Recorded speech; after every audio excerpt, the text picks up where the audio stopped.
You know, when we try to understand the human mind, there's one mystery that really stands above all the others. It's a puzzle so profound, it's often called the greatest challenge in all of science: consciousness itself. Seriously, just take a second and think about that. The feeling of the air on your skin, the sound of my voice, all the thoughts just kind of running through your head. That subjective, private experience, that is what we're talking about. And that's the real paradox here, isn't it? Nothing is more familiar to you than your own awareness. But from a scientific point of view, nothing is harder to explain. It's like the ultimate mystery hiding in plain sight. And it's not just one field saying this. Across disciplines, all the experts agree. They consider this the big one. I mean, cracking the code of consciousness? That wouldn't just be some breakthrough. It would literally reshape our understanding of reality itself. So how do you even begin to tackle a problem that massive? Well, thankfully, researchers have organized the whole mystery into a framework of 3 core questions. Think of this as our roadmap for the rest of this explainer. And the framework is actually pretty simple, but it's really powerful. It's just what, how, and why. We ask what consciousness is, how it exists, and of course, why it exists at all. By breaking it down like this, we can start to approach it systematically. Okay, so first up, the descriptive question. Before we can even think about explaining consciousness, we have to be able to accurately describe it. What are its essential characteristics?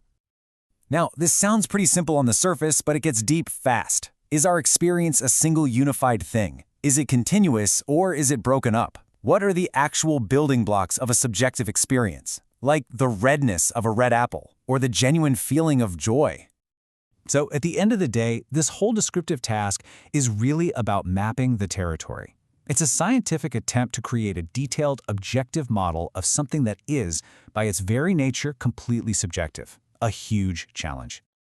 And this brings us to the second and you could say most famous part of the puzzle. This is where things get really, really tough. If the what is the map, then the how is the journey into totally uncharted territory.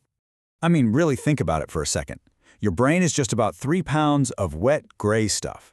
It's made of neurons and glial cells and a bunch of chemicals. Not one of those individual parts is conscious. So how in the world does putting them all together suddenly create this rich, inner world that you're experiencing right now?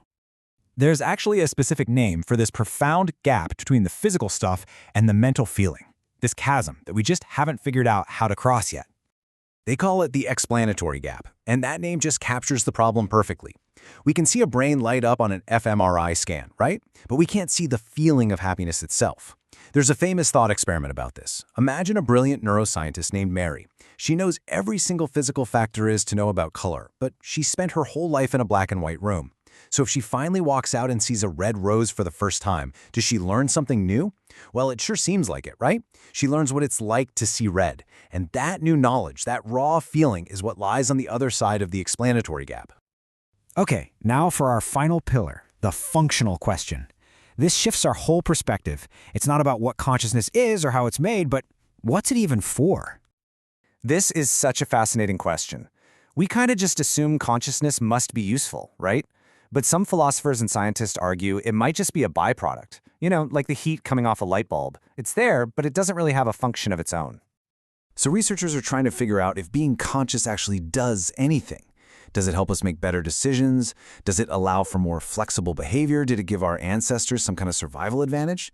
Answering the why is absolutely crucial for understanding where consciousness fits into the whole story of evolution. So, after exploring the what, the how, and the why, where does all this leave us? Well, pretty much right in the middle of one of the most active and intense debates in all of science. The thing is, the sheer complexity of consciousness means we have to look at it from every possible angle. We need insights from neuroscience, philosophy, physics, psychology, all of them working together. Because, let's be honest, no single viewpoint has even come close to a complete explanation. And the depth of this debate is just stark. On one side, you have the physicalists, who argue that consciousness is purely a product of the physical brain. But on the other side, you have dualists, who propose that the mind and physical matter are 2 fundamentally different kinds of things. This basic disagreement just shows how far we are from any kind of consensus. But here's the one thing that everyone does agree on. We will never, ever have a complete theory of the mind, a complete theory of ourselves, until we have a clear understanding of consciousness and its place in the natural world. It really is the key that could unlock everything else. So, we end right back where we started, with that central mystery. You are a complex arrangement of non-conscious particles, and yet you have an experience. You are watching this explainer, and it feels like something to be you. Why? Well, that remains the greatest question of all.